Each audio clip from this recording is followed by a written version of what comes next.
So we got our hole drilled, now we're going to tap this. On the back of the tap is a little indent.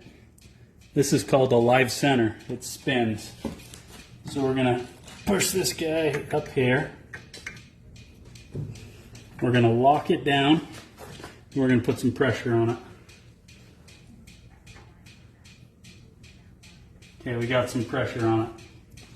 Now, we drilled from this tailstock into this piece of material. We have the live center in here that allows the tap to spin. By allowing the tap to spin, it just means we'll get it started straight. So we're rotating just a little bit. But you see how the jaws can hit right here on this slide. So now it's going to stop it from spinning. And if you look right here, there's no power going to the lathe. So look, even if I try to turn it on, I can't. So I run no risk of hurting my lathe. So now that we're getting it started straight, we'll put a little bit of lubricant on here. And then I just turn this. Keep pressure on the tap. If it gets a little tight, we'll back it off.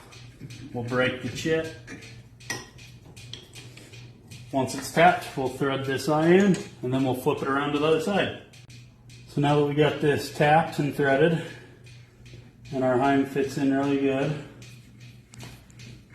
we need to cut it to length, and then drill the other side.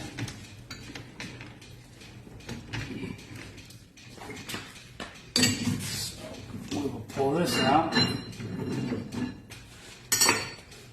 We got a length off of our old tie rod.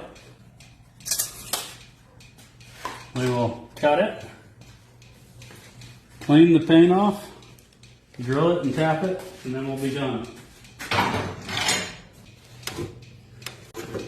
Measure twice, cut once.